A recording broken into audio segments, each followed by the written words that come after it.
Bonjour les parents verts et prudents. Comment entourer les enfants d'un environnement favorisant la santé? C'est notamment en agissant à notre niveau de parents quand la réglementation ne protège pas efficacement nos enfants. Et avec cette vidéo, je vais terminer ma série sur les manques de la réglementation des substances chimiques et sur ce qu'on peut en tirer pour nos actions de parents.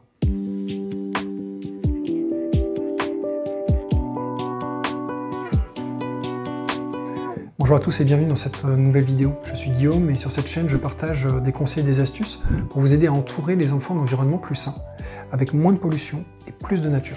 Si c'est votre première visite, je vous invite à télécharger mon guide offert qui vous donne les essentiels pour bien démarrer en santé environnementale pour parents.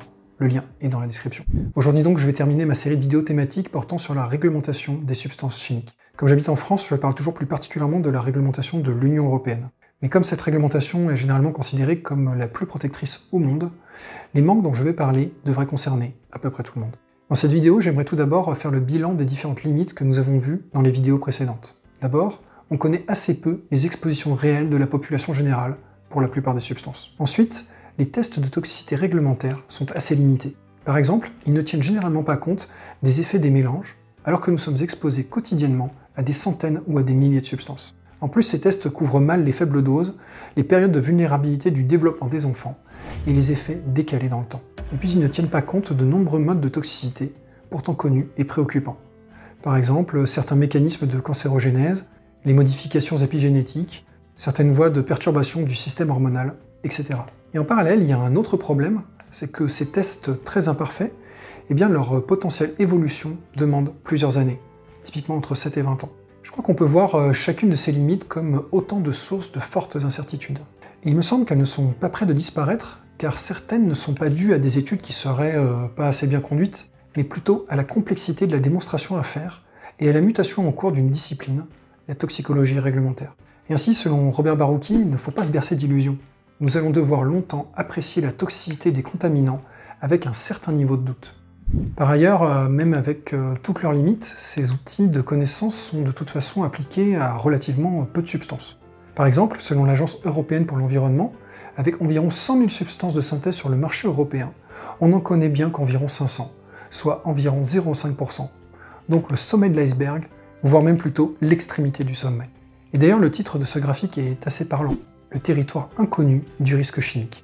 En résumé, à ce stade, il existe peu ou pas de connaissances sur la plupart des substances chimiques présentes sur le marché. Et d'ailleurs, les inspections générales font un constat similaire. L'évaluation des risques, en particulier lorsqu'elle est réalisée dans un cadre réglementaire, est soumise à des attentes fortes. Cependant, celle-ci connaît des limites importantes. Cette analyse s'accompagne d'un autre graphique que je trouve assez parlant. La zone verte montrant l'ampleur des limites de l'action de l'ECHA, l'Agence européenne des produits chimiques. Plus généralement, selon Georges Saline, l'incertitude est le fait dominant du domaine santé-environnement. La part de l'incertain est et demeurera considérable. Alors qu'est-ce qu'on peut en tirer en tant que parent? Je crois qu'on peut déjà en conclure qu'il ne faut pas attendre des certitudes de la part de la réglementation et plus généralement de la part de l'action des pouvoirs publics. En santé environnementale, la plupart du temps, on va se retrouver avec des preuves et des arguments partiels, plus ou moins forts, et qui ne permettront pas de conclure de manière certaine sur les risques de nombreuses substances. Ce ne sera pas du blanc ou du noir, ce sera plutôt différentes nuances de gris. Et la connaissance des incertitudes sera importante, comme la connaissance des faits avérés. En tant que parent, à mon sens, la première chose est donc de faire une sorte de deuil d'un besoin de certitude avant d'agir. L'incertitude n'implique pas forcément l'indécision ou l'action infondée, bien au contraire. Le niveau de preuve dont a besoin un parent pour agir prudemment est différent de celui dont a besoin un chercheur pour établir une certitude scientifique. La logique et l'objectif sont juste différents. Puis je crois qu'il faut trouver un moyen d'être raisonnablement en paix avec ce type de contexte. Et à mon sens, cela passe notamment par réfléchir à comment gérer au mieux les risques pour nos enfants en présence d'incertitudes. Je compte approfondir ce sujet et vous faire quelques propositions à l'occasion de prochaines vidéos. Voilà pour ces éléments visant à nourrir nos réflexions de parents verts et prudents. Si vous paraissent utiles, vous pouvez liker, vous abonner et clocher pour que YouTube favorise leur diffusion. Si vous voyez des compléments intéressants à ces éléments, dites-le moi dans les commentaires, ça contribuera à ce que tout le monde progresse. En attendant, je vous invite à faire partie des parents verts et prudents, des parents qui agissent pour protéger leurs enfants sans attendre des certitudes complètes. À bientôt.